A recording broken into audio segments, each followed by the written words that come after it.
할렐루야. 이 아침 주의 전을 찾으신 여러분들에게 하나님의 은혜와 평강이 함께 하시기를 축원합니다. 오늘 사도행전 4장, 이제 본격적으로 사도행전 초대교회의 역사가 진행이 되는 그런 과정들을 이야기하고, 어제 우리가 함께 나누었던 사도행전 3장에서 사도행전 2장에서는 성령의 역사가 일어나고, 그 성령의 역사를 통해서 사도행전 3장에서는 날 때부터 안진뱅이 되었던 자가 다시 일어서는 역사가 일어나게 되죠. 이거는 교회에 있어서 기적과 같은 역사, 이적과 같은 역사, 있을 수 없는 놀라운 역사가 이루어졌다라는 것을 보게 되는 그러한 장면들입니다. 이런 감동과 감격 속에 교회는 이제 어떤 일들이 벌어집니까? 대폭발이 이루어지기 시작해요.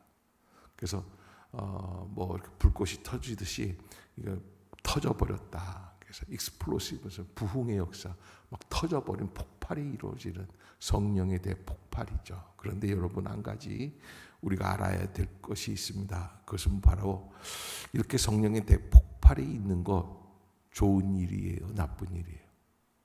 좋은 일이죠. 그런데 좋은 일만 있는 것은 아니에요. 누군가 언제 그런 이야기를 해요. TV에서도 그런 얘기가 하나 나오더라고요. 인생이라는 거는 멀리서 보면 희극이고 가까이서 보면 비극이라는 거예요. 어떤 한 부부가, 이게 좀 약간 코믹한 드라마였는데, 그 주제를 가지고 작가가 글을 쓴 거예요. 짧은 그런 그 드라마. 스키장에 가서 싸우는 거예요. 둘이 따로 나와가지고서는 어떻게 하다가 막 티격태격하고, 가족들이 있으니까는 안에서 싸우지를 못하고 밖에 나와서 막 그러다가 몸싸움이 났어요. 몸싸움이 나오니까 스키장에서 어떻게 하다 보니까 굴르기 시작을 하는데, 둘이 껴안고 굴르기 시작한 거예요. 근데 그걸 지나가는 어떠한 사람이 봤어요. 저런 미친년 놈들, 좋으면 그냥 좋지 저렇게까지 해야지 되나? 그래서 그걸 바라보는 노처녀는 열 받아요, 안 받아요? 열 받는 거예요. 저렇게 좋을 수가. 여러분, 그 드라마가 짧게 코믹한 드라마지만 우리에게 보여주고 있는 의미가 뭐냐면 두 가지 관점으로 볼 수 있다는 거예요. 그래서 마치 그 사람들이 뜨겁게 사랑하고 있는 것처럼 보인다. 뭐 하는 중에도. 인간이 보는 것이 이렇게 달라요. 다를 수 있어요. 그러기에 우리가 늘 조심해야지 돼요. 그래서 초대교회에서 특별히 사도행전이 우리에게 주고 있는 교훈은, 하나님은 기적의 역사, 이적의 역사, 은혜와 소망과 축복의 역사를 어디서 끄집어내느냐? 고난 속에서요. 또 기적이 가지고 오는 결과가 뭐예요? 말할 수 없는 핍박과 탄압이에요. 그것이 이 교회의 첫걸음이에요. 그리고 우리가 하나님 앞에서 고난을 바라보는 눈이 달라져야지 돼요. 우리는 고난을 겪지 않기 위해서 예수를 믿을 수 있습니다. 그럴 수 있습니다. 질병에서 나음을 얻고, 고통 중에서 다시 건짐을 받고, 죽음과 사망 가운데서 소망과 생명의 길로 나가기 위해서 신앙생활을 할 때가 있습니다. 그러나 결국에는 우리가 이렇게 믿고 의지하는 하나님이실지라도 우리를 어디로 또 인도해 나가십니까? 고난으로 인도해 나가시는 것을 보게 됩니다. 그래서 신앙이라는 것은, 이건 투트랙이라고 대부분 얘기들을 합니다. 그래서 기쁨과 은혜와 감동과 감격만 있는 것은 아니에요. 그 속에 무엇도 있습니까? 고난과 어려움도 함께 맞물려 돌아가는 것이죠. 그러기에 우리는 어떻게 예수를 믿어야지 될 것인가 라고 하는 것을 사도행전 4장을 통해서 다시 한번 정리할 수 있게 되는 것이죠. 자, 첫 번째, 여기 오늘 본문에서 사도들이 안진뱅이를 고쳤습니다. 날 때부터 안진뱅이 된 자를 일으켰습니다. 그래서 설교를 하면서 베드로가 설교를 했더니 남자만 5,000명이 그날 전도되었습니다. 많은 성서학자들이 이 부분을 가지고 이제 초대교회는 10,000명이 넘었다고 얘기를 합니다. 왜? 남자만 5,000명이니까. 그래서 10,000명이 넘는 거예요. 10,000명이 넘는다는 거는 이거는 어마어마한 이야기입니다. 1,000명만 모여도 엄청난 메가처치인데 그런 교회가 10개나 그 안에 들어있는 공동체가 되었다는 거예요. 이 꿈의 숫자죠. 10,000명이 넘는다. 그러나 그 안에는 여러 가지 어려움들이 함께 있다는 것을 또한 알아야지만 된다. 그래서 그렇게 한 주인공 베드로와 요한 그리고 그 모든 제자들을 어떻게 했습니까? 여기 오늘 본문 2절 3절을 한번 봅시다. 시작. 예수 안에 죽은 자의 부활이 있다고 백성을 가르치고 전함을 싫어하여 그들을 잡음에 날이 이미 저물었으므로 이튿날까지 가두었다. 자, 여러분 사실 베드로와 요한이 야 이거는 내가 한 거야 이랬으면 잡히질 않았을 거예요. 그런데 이 사람들이 얘기하는 게 뭐예요? 우리가 한 게 아니라 어찌 우리가 한 것처럼 우리를 주목하고 우리를 바라보는가? 이 능력이 내게서 나온 게 아니다. 그러니까 어떻게 된다는 거예요? 이건 너희들이 죽인 예수 그리스도의 부활의 소망의 능력이다라고 이야기를 하는 거예요. 그래서 이들이 잡혀 들어가요. 거기에서 고통을 받게 되는 것이죠.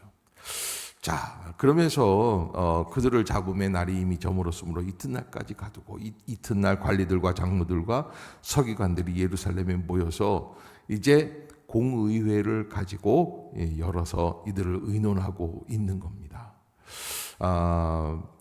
이제 7절을 한번 봅시다. 그 사도들이 신문을 하는 과정에서 이렇게 이야기를 합니다. 사도들을 가운데 세우고 묻되 너희가 무슨 권세와 누구의 이름으로 이 일을 행하였느냐.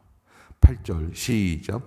이에 베드로가 성령이 충만하여 이르되 백성의 관리들과 장로들아. 자, 베드로는 지금까지 백성의 관리들과 장로들을 맞대면해서 볼 수 있는 기회가 많지는 않았습니다. 처음일지도 모릅니다. 그들의 배움, 학식 이런 거하고는 전혀 상관이 없는 게 베드로예요. 그런데 이 베드로는 이때에 마치 준비된 사람처럼 이 어려운 상황들을 극복해 나가고 있는 것을 보게 됩니다.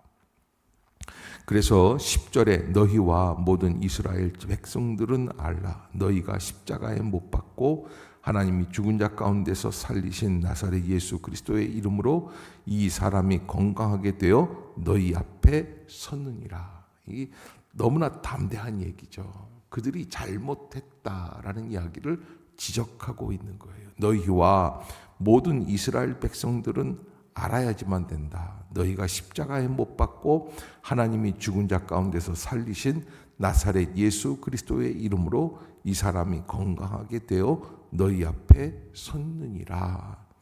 고백, 간증 이거 멈추지 말라는 거예요. 선포하라는 거예요. 끝까지 오직 예수, 오직 믿음, 오직 기도로 승리해서 나가라는 거예요. 아멘. 여러분 그것을 멈추면 안 되는 거예요. 그래서 11절에 보면 이 예수는 너희 건축자들의 버린 돌로서 집 모퉁이의 머릿돌이 되었느니라. 그래서 이건 너무나 많은 예화죠. 예수님께서도 미련한 자, 버린 자, 쓸모없는 사람, 그러나 사람들이 버린 돌이 건축자의 머릿돌이 되었다, 모퉁이돌이 되었다라는 것을 알지 못하느냐 말씀을 하셨는데, 그러면서 11절에 이렇게 말씀을 만들어냅니다. 선포하죠. 12절 시작. 다른 이로서는 구원을 받을 수 없나니 천하 사람 중에 구원을 받을 만한 다른 이름을 우리에게 주신 일이 없음이라 하였더라. 다시 한번 읽읍시다. 시작. 다른 이로서는 구원을 받을 수 없나니 천하 사람 중에 구원을 받을 만한 다른 이름을 우리에게 주신 일이 없음이라 하였더라. 아멘. 그러면 누구의 이름만이 구원이 되십니까? 오직 예수 그리스도. 이게 신천지에서 이게 바뀌어서 이만희가 되는 거 아니겠어요? 그래도 사람들이 믿어요. 이게 난 그게 믿는다는 게 너무나 이해가 안 되는 거예요. 성경에 분명히 말씀하고 있는데 이 진리의 말씀을 가지고 자기들끼리 변형시켜서 사용하는 것을 어떻게 이해하고 따라가고 있느냐라는 것이죠. 이게 우리가 분명하게 알아야 되는 거, 이거는 절대적 진리입니다. 변할 수 없는 진리, 다른 이로서는 구원을 받을 수 없나니 천하 사람 중에 구원을 받을 만한 다른 이름을 우리에게 주신 일이 없습니다. 아멘. 예. 그렇게 베드로와 요한이 담대하게 말씀을 증거하기 시작을 합니다. 그런데 이 13절에 보면은 뭐라 그러냐면 그 신문하는 사람들, 공의회에 있는 대제사장이라든지 관리들인지 장로들이 서기관들 이런 사람들이 그 베드로와 요한을 어떻게 봤냐? 그들을 본래 학문 없는 범인으로 알았어요. 학문 없는 범인. 이게 무슨 이야기냐면 당시에도 학력 차별이 있었다 없었다? 있었다는 거예요. 자기들끼리도. 지금 우리가 생각할 때에 그들이 생각하고 있는 학력이라는 게 별게 아니에요. 우리는 여러분 요즘 대학을 가기 위해서 얼마나 많은 투자를 합니까? 얼마나 많이 공부해야 합니까? 아이들이요 벌써 중학교, 고등학교 가면은요, 중학교, 초등학교 때랑은 초등학교 애들도 그래. 강남에 가보면 학원가 가에서 가보면은 이런 애들이 많이 있어요. 어떤 애들이냐면 5학년인데 밤 10시에 들어와요. 근데 또 이게 10시도 일찍 들어온다는 거예요. 그래서 이해가 안 가요. 아니 그렇게 공부를 해서 하늘나라를 가려고 그러나 뭘 하려고 그러나 뭐 그게 그 공부가 그렇게 될까? 애들이 공부를 한다는 거예요. 그래서 뭐 연예인 집 딸 아들들이 TV에 나와가지고서 영어를 프리토킹처럼 막 하는 거 보면은 아빠 이거 봐. 얘네들 이렇게 공부해. 근데 여러분 그런 식으로 공부하는 걸 너무 우리가 부러워할 필요는 없어요. 근데 우리가 부러워해야 할 건 딱 한 가지. 베드로와 요한이 무엇에 사로잡혀서? 성령에 사로잡혀서 모든 학문이 있는 사람들 앞에서 담대하게 자기의 구원의 이야기에 대해서 담대하게 이야기하는 거예요. 그들이 베드로와 요한이 담대하게 말함을 보고, 그러니까 여러분 믿는 사람들은 어떤 상황에서도 어떻게 말해야 된다? 담대하게. 뭐 예수 그리스도가 나의 구원자이시다. 다른 거는 다 피할 수 없는 절대적인 이야기. 예수님이 나를 구원하신 거고 예수님께서 이 세상을 심판하실 거고 예수만이 우리의 길이다라는 것을 담대하게 말하는 거예요. 그들이 본래 학문 없는 범인으로 알았다가, 범인이라는 게 뭐예요? 죄 지은 범인을 얘기하는 게 아니라 평범한 사람으로 알았다가 이상히 여기며 또 전에 예수와 함께 있던 줄도 알고. 그런데 하나님께서, 성령께서 이들에게 한 가지 빼박이라는 거예요. 빼박. 이거 부인할 수 없는 증거. 14절이에요. 시작. 또 병 나은 사람이 그들과 함께 서 있는 것을 보고 비난할 말이 없는지라. 비난할 말이 없어요. 왜? 세상적인 학문으로는 이것을 풀어나갈 수 있는 일이 아니에요. 그래서 성령께서 이 일을 이루어 주신 거예요. 아멘. 그래서 하나님께서 이 일을 예비해 주신 거예요. 베드로와 요한이 만들어내는 권능의 역사가 아니에요. 하나님이 미리 예비해 주신 일들이에요. 어떻게? 그 고난의 고개를 이 일을 통해서 이 일을 붙잡고 하나님이 함께 하신다라는 그 놀라운 기적을 붙잡고 나아가는 거예요. 내가 편하게 살기 위해 기적을 주시는 게 아니에요. 내 탐심을 이루기 위해서 기적을 주시는 게 아니에요. 병에서 고침받는 거 내 욕심을 이루기 위해서 사는 게 아니에요. 우리 가정이 행복하기 위해서 하는 게 아니에요. 어떤 면에서는 기독교인들의 가장 궁극적인 목적은 가정의 행복이 아닙니다. 예수 그리스도를 향한 온전한 믿음입니다. 아멘. 여러분 잊지 마시고 타협하지 마시기를 바랍니다. 무엇과도 싸워야 될 것이 오직 예수가 나의 구원자다라고 하는 사실이에요. 그러게 이들이 베드로와 요한의 담대히 말하는 것을 듣고는 이렇게 얘기를 합니다. 16절 시작. 이 사람들을 어떻게 할까? 그들로 말미암아 유명한 표적 나타난 것이 예루살렘에 사는 모든 사람에게 알려졌으니 우리도 이게 부인할 수 없는 사건이 되었다는 거예요. 이게 어떻게 이렇게 되느냐? 그래서 17절에 이것이 민간에 더 퍼지지 못하게 그들을 위협하여 이후에는 이 이름으로 아무에게도 말하지 말게 하자 하고, 그래서 세상적인 공의회가 할 수 있는 거는 고작 요 정도다라는 것을 여러분들이 기억하시고요. 고양이가 한 마리 생쥐를 잡고 탁 쳤습니다. 나가 떨어졌습니다. 그런데 생쥐가 따박따박 와가지고 야! 얘기를 했어요. 고양이가 깜짝 놀랐어요. 그래서 지나가게 했어요. 자, 여러분, 생쥐도 몰리면 핥힌다고 그러죠. 물어뜯는다고, 공격한다고 그래요. 그런데 궁지에 몰리면 그럴 게 아니라 우리가 언제나 예수 그리스도 믿는 사람들은 우리를 핍박하는 세력들을 향해서 어떻게 합니까? 담대하게. 왜 담대해야지 돼요? 내가 권력이 있기 때문에, 내가 학력이 있기 때문에, 내가 체험이 있기 때문에 아니에요. 예수 그리스도가 우리와 함께 하시기 때문에 그래요. 아멘. 그 은혜를 믿고 나아가는 역사인 줄로 믿습니다. 우리의 인생에 본질적인 전쟁이 있어요. 성령과 악령의 전쟁이에요.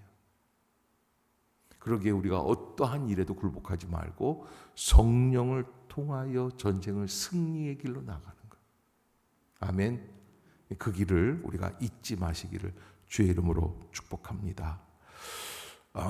세상 사람들은 뭔가 대단한 권력을 갖고 있는데, 그러나 그 권력이 믿는 자를 탄압하는데 아무 의미가 없습니다. 우리 죽어도 믿는다고 하니까. 자, 그렇게 해서 18절에 그들을 불러 경고하여 도무지 예수의 이름으로 말하지도 말고 가르치지도 말라. 그러니까 19절에 베드로와 요한이 한 번 더 나갑니다. 한 발짝 더 나가는 거예요. 시작. 베드로와 요한이 대답하여 이르되 하나님 앞에서 너희의 말을 듣는 것이 하나님의 말씀을 듣는 것보다 어떻게 되는 거예요? 예, 우리는 세상의 부름 때문에 이 땅 위에 나온 사람들이 아니에요. 헬라어에서 교회를 에클레시아라는 밖으로 나온 사람들. 무엇 때문에? 부르심을 받고. 누구의 부르심? 하나님의 부르심. 그러기에 우리가 하나님의 부르심을 받들어 나왔기 때문에 세상의 부르심이나 세상의 요구에 호락호락 넘어가서는 안 돼요. 돈을 버는 문제, 장사를 하는 문제, 가정에 있어서 내가 참고 살아가야 하는 문제들, 이런 모든 문제들이 있지만 결코 예수 그리스도를 믿는 문제를 그런 문제들과 타협해서 살아갈 수는 없다는 거예요. 우리가 하나님 앞에서 전적으로 나아가야지 돼요. 자, 그렇게 해서 어떻게 합니까? 사도들이 다시 그 동료들에게 와서, 초대교회 성도들이 모여있는 마가다락방이 아닐까 이렇게 추정이 되는데, 모여서 얘기를 합니다. 자, 초대교회는 뭐 하고 있었을까요? 기도하고 있었을 거예요. 베드로와 요한이 잡혀가는데 어떻게 하면 좋습니까? 그런데 동료들에게 가서 제사장들과 장로들의 말을 다 알리고 24절 시작. 그들이 듣고 한 마음으로 하나님께 소리를 높여 이르되 대주제여 천지와 바다와 그 가운데 만물을 지은 이시요. 이렇게 하면서 무엇을 의미하냐면, 지금 마치 세상에서 나갔다가 유치원 아이가 놀이터에서 한 대 맞고 돌아와가지고 누구한테 얘기하는 거예요? 엄마한테 이르는 거예요. 엄마는 어떻게 해요? 그래, 가자. 엄마가 좀 콧구멍을 내줄게. 그리고 하는 거예요. 그런 역사예요. 그러니까 여러분, 우리가 신앙생활을 할 때에도 똑같아요. 여러분, 세상 가운데 살다가 어려운 일이 있습니까? 닥치는 환난이 있습니까? 우리를 해코지라는 그 세력들이. 근데 이건 한 가지 알아야 돼요. 내가 잘못해서 상대방을 열받게 하는 거는 있으면 돼요, 안 돼요? 안 되는 거예요. 내가 불친절하고, 내가 온유하지 못하고, 내가 겸손하지 못하고, 내가 잘못된 지식을 가지고 있고 편견을 갖고 있어서 당하는 어려움은, 이건 어려움이 아니에요. 이건 주님이 주시는 고난과는 다른 거예요. 내가 욕심이 있어서 당하는 고난도 조심히 분석을 해봐야지 되는 거예요. 그러나 애매한 고난, 애꿎은 고난, 까닭없는 고난, 그래서 야고보 기자는 우리에게 야고보 1장을 한번 볼까요? 야고보 1장. 성경책 야고보서 1장. 히브리서 다음이죠. 자, 1장 2절, 3절, 4절. 야고보서 1장 2절, 3절, 4절. 시작. 내 형제들아, 너희가 여러 가지 시험을 당하거든 온전히 기쁘게 여기라. 이는 너희 믿음의 시련이 인내를 만들어내는 줄 너희가 알미라. 인내를 온전히 이루라. 이는 너희로 온전하고 구비하여 조금도 부족함이 없게 하려 함이라. 서울 영락교회에 있을 때 제가 잊혀지지 않는 사건 중에 한 가지, 걸걸한 권사님, 얼마나 기도 열심히 하고 또 교회 생활 충성되게 하는 분인데 하루는 새벽같이 전화가 왔어요. 목사님 빨리 와. 가봤어요. 눈탱이가 밤탱이만큼 시퍼렇게 멍이 들어있는 거예요. 그래서 권사님 왜 이래? 그러니까 권사님 딱 첫 마디가 뭐냐? 아우, 왜 그러긴, 마귀의 역사야 그러시더라고요. 마귀의 역사겠지. 그래서 아니 어떤 마귀인데? 그러니까 아우, 말도 마. 어저께 그냥 그 영감탱이가 새벽 2시까지 술을 처먹고 늦게 들어왔다는 거예요. 그래서 들어오는데 너무 얄미워서 기도하다가 깼겠죠. 기도하다가 바라보니까 술에 취해가지고, 그래서 뭐라 그러냐면 마귀야 물러가라 그랬다는 거예요. 근데 어떤 면에서 맞는 얘기도 될 수 있죠. 술 마귀가 그 안에서 역사를 하니까 그렇게 된 거 아니겠어요? 그러나 여러분, 들어오는 남편한테 새벽 2시에 그 마귀야 물러가라 하면은 그 남편 좋은 생각 들은 사람, 그래요, 마귀는 물러갔습니다, 저는 천사입니다, 이렇게 말할 수 있는 남편이 어디 있어요?